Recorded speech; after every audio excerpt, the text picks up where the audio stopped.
Good morning छात्र और छात्राएं। आज अपन ने ज्योग्राफी का पार्ट फर्स्ट का अध्याय 2 का अध्ययन करेंगे। विश्व की प्रमुख जनजाति। देखिए अध्याय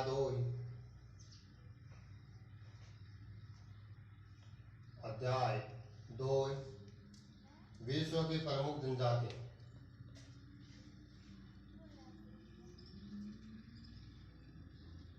विश्व की प्रमुख जनजातियां। विश्व की प्रमुख जनजातियां। इसमें देखिए पहला पार्ट का अपने पहला जो अध्याय डाला था उसका रिस्पॉन्स बहुत अच्छा आया, लेकिन उसमें एक समस्या आ रही है कि उसमें जितना रिस्पॉन्स अच्छा आया उतना लाइक नहीं मिल रहे। लाइक और कमेंट आप होते करें कि कैसा रहा, उसके अनुसार हो सकता है अपने उसमें और सुधार करने की कोशिश करें, क्यों फायदा आपको होना चाहिए, मेहनत थोड़ी और बढ़ा देंगे। विश्व की प्रमुख जनजातियां। देखिए पहले इस शब्द का अपन अर्थ स्पष्ट करेंगे कि जो जनजाति शब्द है इसका अर्थ क्या है। पहले जनजाति शब्द का अर्थ स्पष्ट करेंगे। जनजाति, देखिए जनजातियां वो जैविक समूह का सम्मिलित रूप नहीं है, ये किसी सामाजिक प्रतिनिधित्व का, सामाजिक जो सरोकार है उसका प्रतिनिधित्व करने वाली होती है। तो आपको ये पूछा जाता है कि जनजाति किसे कहते हैं, पहले आपको स्पष्ट होना चाहिए कि जनजाति किसे कहते हैं। देखिए जनजाति लोगों का वह समूह है, लोगों का वह समूह है लोगों का वह समूह है जो सामाजिक रीति रिवाजों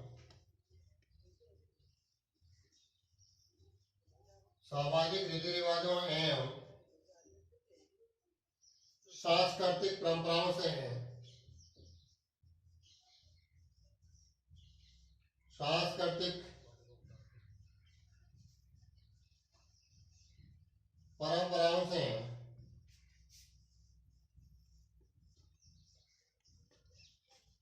एक दूसरे से घनिष्ठ रूप से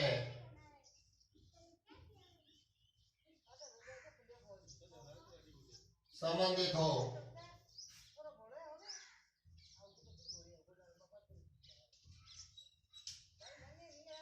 जनजाति कहलाती है।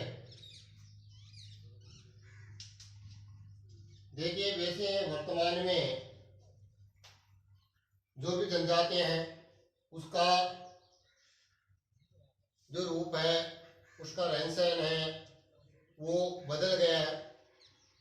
पुराने समय में जनजातियां पूर्णतः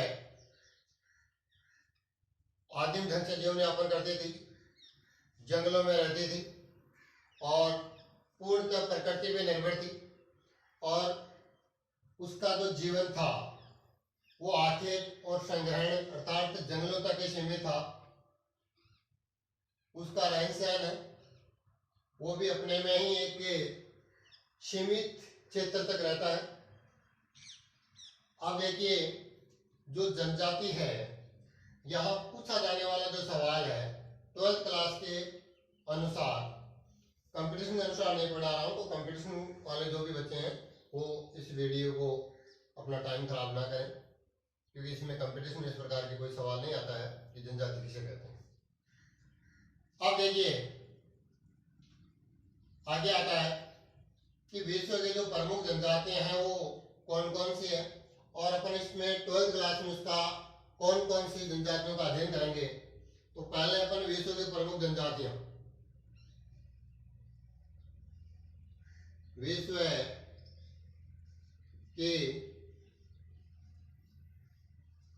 प्रमुख जनजातियां एवं उनके क्षेत्र।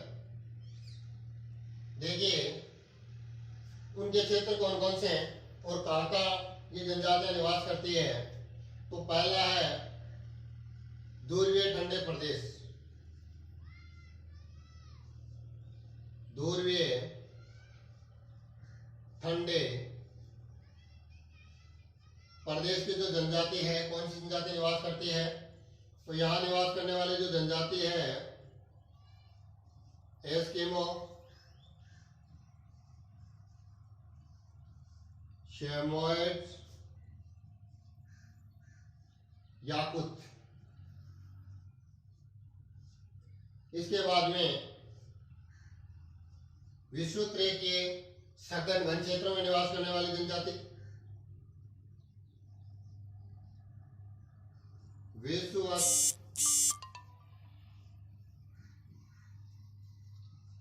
रेखीय सघन वन में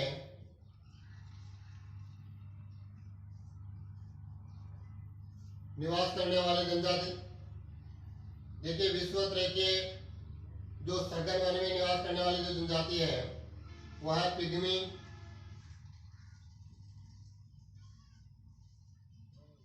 सेमांग, सकाई। इसके बाद में आता है उत्सव,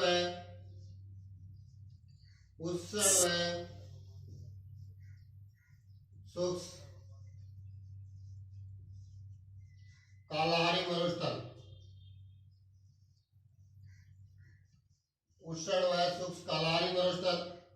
इसमें जो निवास करने वाली जो जनजाति है वो है बुशमैन।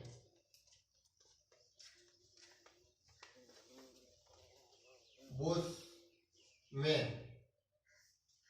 अब देखिए आगे जनजाति एक बार रिपीट कीजिए मेरे साथ। लोगों का वह समूह है जो सामाजिक रीति रिवाजों एवं सांस्कृतिक परंपराओं से एक दूसरे से घनिष्ठ रूप से संबंधित है, जनजाति कहलाती है।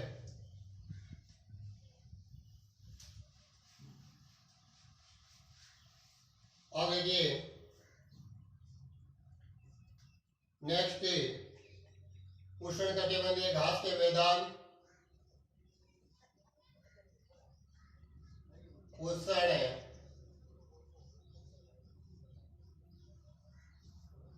कटिबंधीय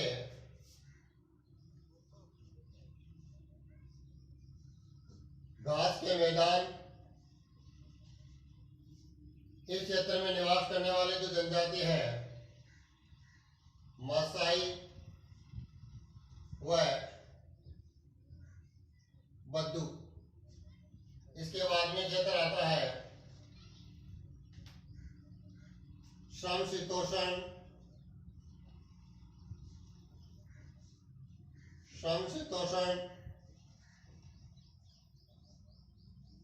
घास के मैदान। इस क्षेत्र में जो निवास करने वाली जो जनजाति है वह है किर्गिज। इसके बाद में अंतिम जो आपके 12th की बुक में दिया गया है दुर्गम पहाड़ी क्षेत्रों में। दुर्गम पहाड़ी क्षेत्रों में निवास करने वाले जो जनजाति है वह है भील, मीणा,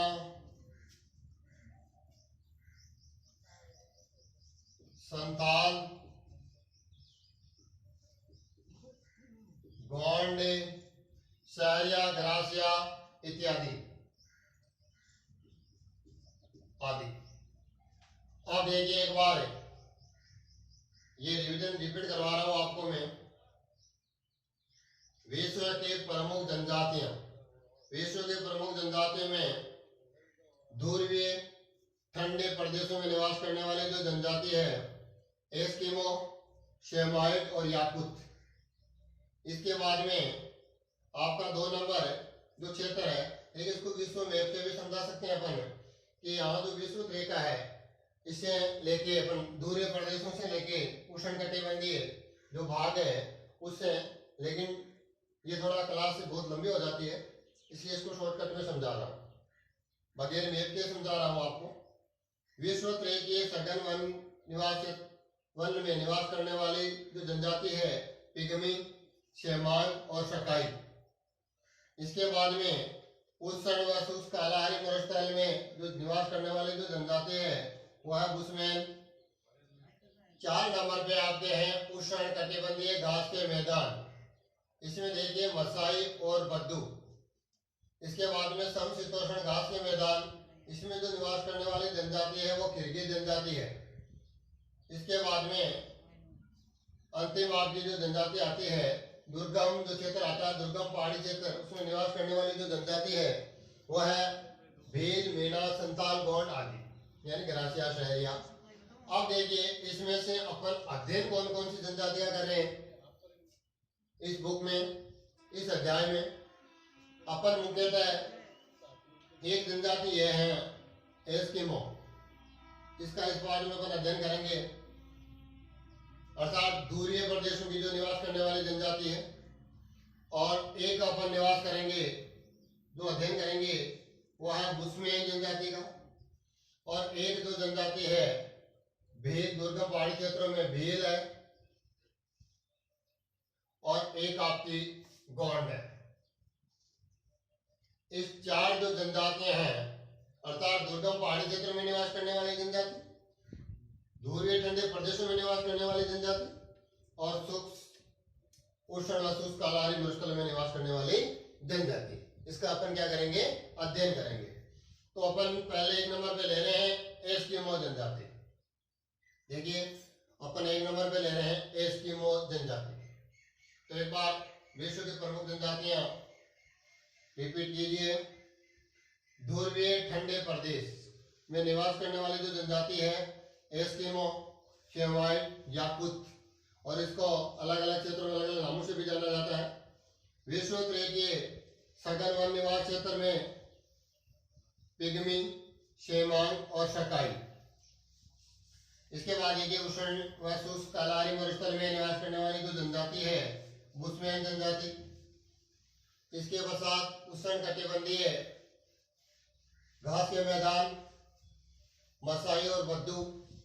इसके बाद समशीतोष्ण घास के मैदान, इसमें निवास करने वाली जो जनजाति है किर्गिज।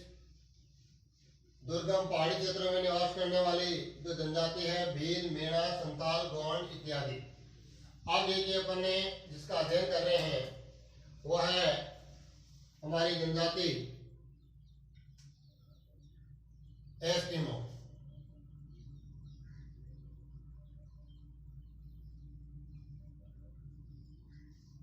एस्किमो जनजाति। अब देखिए एस्किमो जनजाति, तो इसके क्षेत्र से इसकी सारी विशेषताएं क्लियर हो जाती है कि कहाँ निवास करते हैं, उसके अकॉर्डिंग इसकी सारी जो विशेषताएं होती है वो क्लियर हो जाती है। इसमें आपको रटने की कोई आवश्यकता नहीं है, आप ध्यान से सुनिए आराम से। एस्किमो जनजाति, पहले इसका आएगा कि एस्किमो का जो शाब्दिक अर्थ है वो क्या है। तो एस्किमो जो शब्द है इसका शाब्दिक अर्थ, शाब्दिक अर्थ, एस्किमो शब्द का जो शाब्दिक अर्थ है कच्चा मांस खाने वाला, कच्चा मांस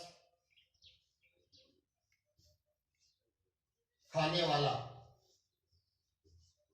अर्थात ये जो जनजाति है ये कच्चा मांस खाती है। कुछ क्षेत्रों में आज भी ये जनजातियां पाई जाती हैं।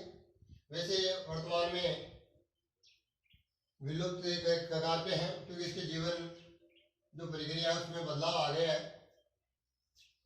अब देखिए आगे, इस जनजाति का जो शाब्दिक अर्थ है कच्चा मांस खाने वाला, इस जनजाति का जो क्षेत्र है कहाँ ये निवास करती है, निवास क्षेत्र कहाँ है इसका।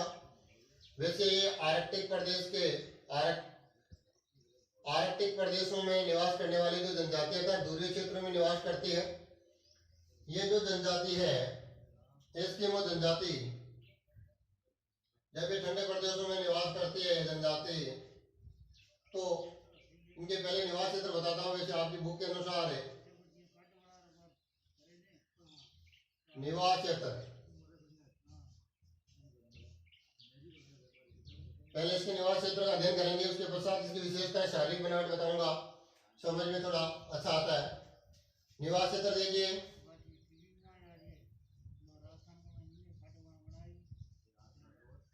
आर्कटिक के प्रदेश,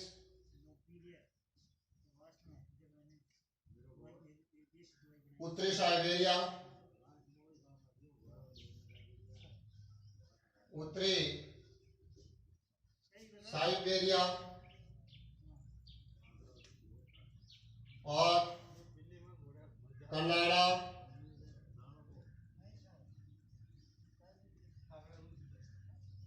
अलास्का, ग्रीनलैंड, इन क्षेत्रों में ये जनजाति निवास करती है। अब ये जो जनजाति निवास करती है इस क्षेत्र में जो आपकी शीत ऋतु होती है, शीत ऋतु लंबी होती है, शीत ऋतु लंबी होती है। यदि शीत ऋतु जहां लंबी होगी अर्थात वह ग्रीष्म ऋतु क्या होगी,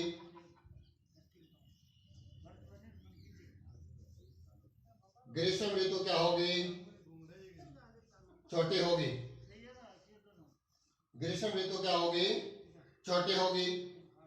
अब देखिए, जब शीत ऋतु लंबी होती है तो इसका जो भोजन होगा या इसकी जो शारीरिक बनावट होगी वो इस ऋतु के अनुसार यानी अर्थात इस क्षेत्र के अनुसार होगी इसकी, और इसी के अनुसार ये अपना भोजन प्राप्त करेंगे, क्योंकि अधिकतर लंबी जो ऋतु होती है वो शीत ऋतु होती है।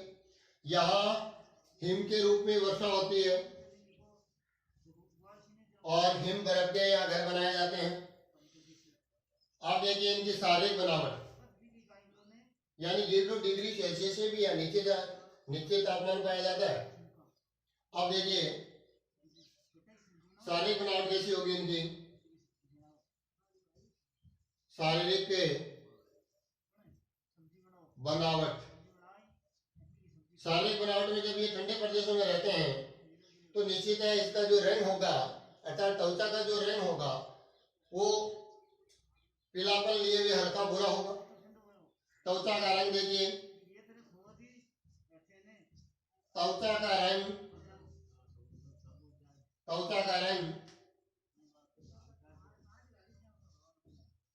पीलापन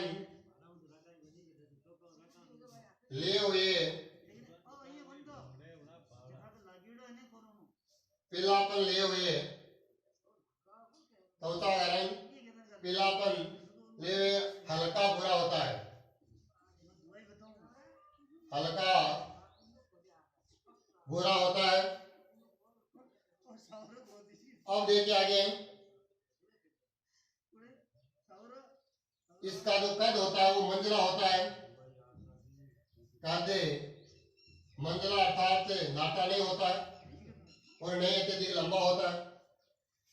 इसके जो बाल होते हैं, बाल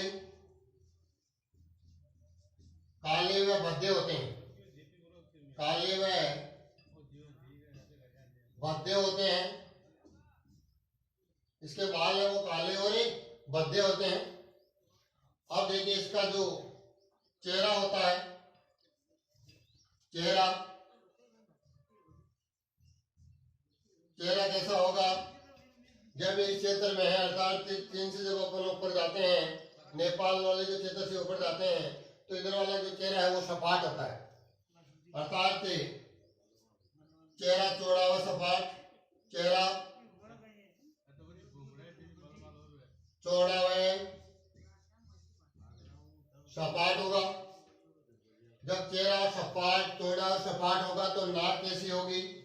चपटी, नाक चपटी होगी। जब नाक चपटी होगी तो आंखें कैसी दिखाई देगी? आंखें दिखाई देगी कथई तिरछी। आंखें कथई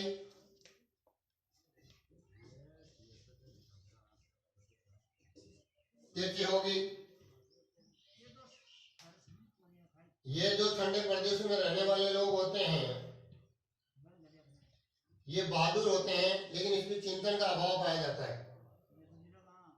अब ये शारीरिक बनावट हो गई, इसके निवास क्षेत्र हो गए। कौन कौन से निवास क्षेत्र? एक बार रिपीट करो वापस। एस्किमो शब्द का जो शाब्दिक अर्थ क्या है? कच्चा मांस खाने वाले।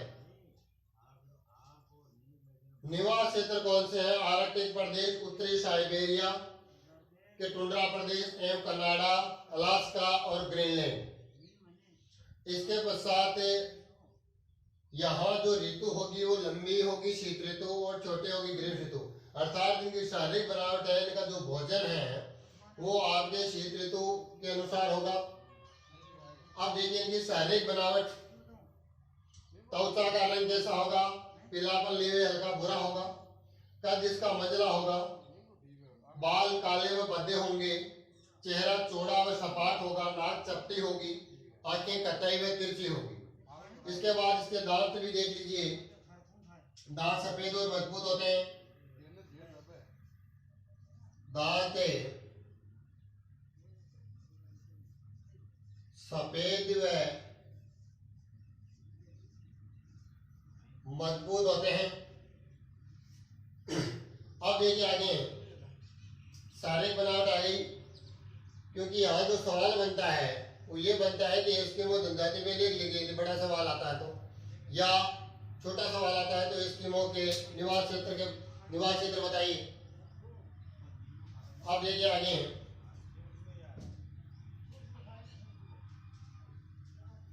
शाब्दिक अर्थ हो गया एस्किमो जनजाति का कथावास खाने वाला या कथावास खाने वाले।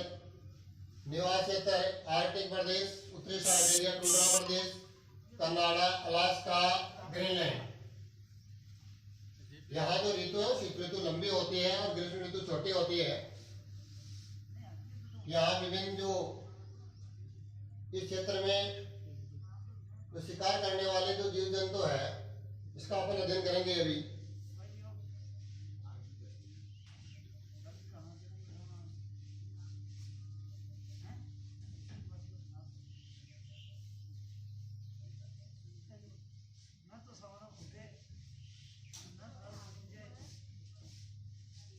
अब देखिए आगे ये जो शिकार करते हैं ये दो विधि से करते हैं।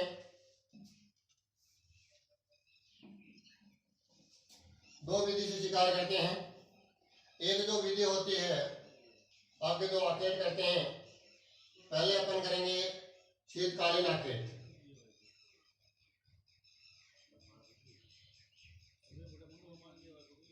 शीतकालीन आकेट। शीतकालीन आकेट मुख्यतः दो विधियों के द्वारा किया जाता है।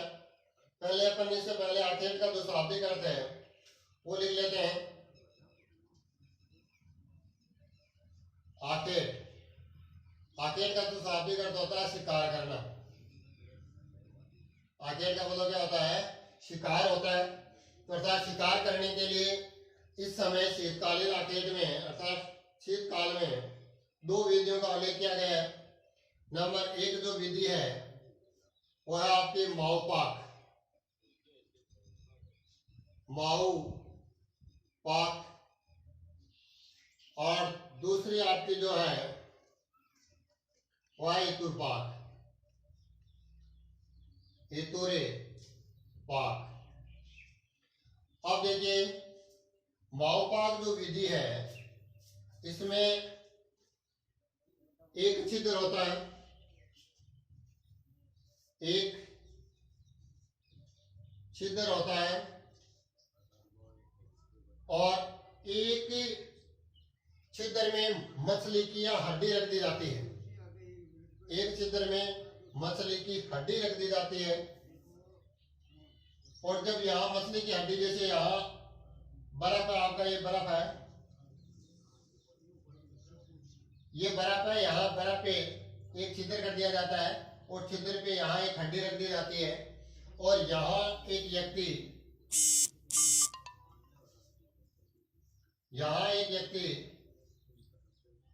हार्पून लिए हुए ये जो मछली है इसका शिकार करने के लिए तत्पर रहता है।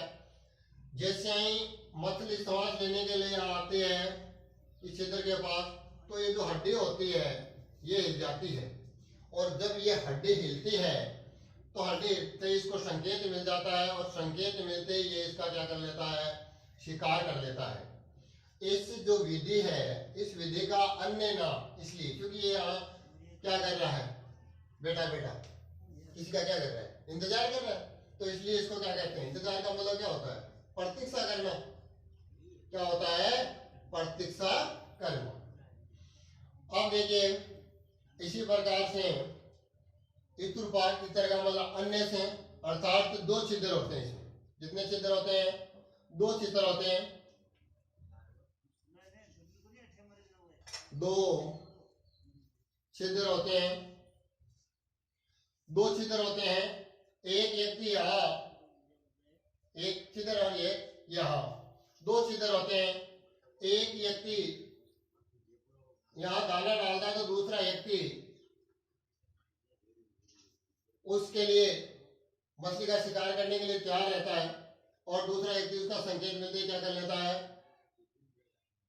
शिकार कर लेता है। इस विधि को क्या कहते हैं, इतुरपाठ विधि कहते हैं। अब देखिए जो अगली विधि आती है, शीतकालीन आकेट हो गया। शीतकालीन आकेट में मुख्यतः दो विधियां होती है, माओपाक विधि और इतुरपाठ विधि। माओपाक विधि में बर्फ में एक छिद्र किया जाता है और उस छिद्र पे एक मछली की हड्डी रख दी जाती है। जब स्वाद लेने के लिए मछली उस छिद्र के पास आती है तो वो हड्डी हिल जाती है और हिलते ही पास वाले व्यक्ति को क्या मिल जाता है, संकेत मिल जाता है और वो क्या कर लेता है, उसका शिकार कर लेता है। इस प्रकार की जो शिकार करने की विधि है, इस विधि को माओपाक विधि के नाम से जाना जाता है। जबकि जो दूसरी विधि है इतुरपाक विधि, इसमें दो छिद्र होते हैं, एक छिद्र से एक व्यक्ति दाना डालता है और दूसरे छिद्र से दूसरा व्यक्ति क्या कर लेता है, उसका शिकार कर लेता है। अब देखिए आगे आपकी बसंतकालीन आकेट है। बसंत कालीन आकेट, बसंतकालीन आकेट, ये जो आकेट है ये मार्च के महीने में जब मछली श्वास लेने के लिए बाहर आती है, बाहर आते ही उसका क्या कर लिया जाता है, शिकार कर लिया जाता है। और इस जो विधि है, बसंतकालीन जो आकेट विधि है, इस विधि को उत्तोक के नाम से जाना जाता है। किसके नाम से जाना जाता है, उत्तोक के नाम से जाना जाता है। बसंतकालीन आकेट की विधि को किसके नाम से जाना जाता है, उत्तोक के नाम से जाना जाता है। इसी समय एक कयाक, छोटी जो नाव होती है, इससे भी शिकार किया जाता है, कयाक से भी। और इसमें आपके कैरिबो अर्थात 12 सिंगा, देखिए कैरिबो का मतलब 12 सिंगा होता है, जबकि कैरिबाओ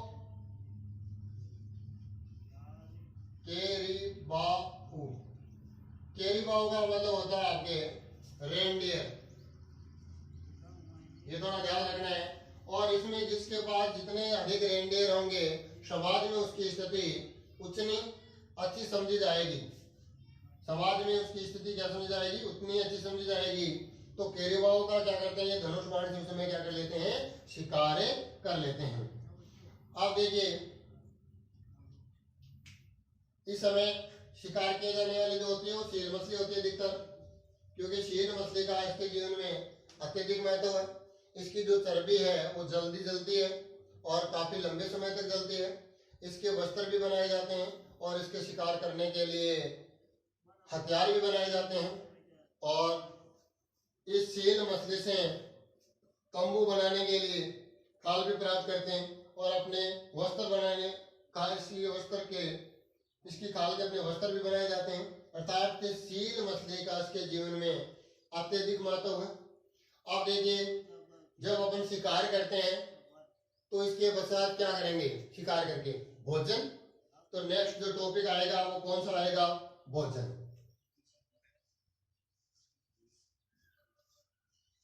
नेक्स्ट जो टॉपिक है वो कौन सा होगा? भोजन होगा। तो आज अपन ने की क्लास से लंबी हो जाएगी, थोड़ी क्या है कि अपलोड करने में समस्या आती है ग्रामीण क्षेत्र होने के कारण। तो इसमें यदि किसी प्रकार की कोई समस्या हो तो आप अवश्य कमेंट करें। लॉकडाउन को मद्देनजर रखते हुए हमने क्लासेस प्रारंभ की है, तो आपका जो प्रेम है वो स्नेह है वो बराबर मिलना चाहिए। वीडियो को लाइक और शेयर और सब्सक्राइब तो करें, उससे आपको फायदा होने वाला है और हमें भी जो क्लास है लेने में थोड़ी मोटिवेशन मिले। थैंक्स, धन्यवाद, नमस्कार।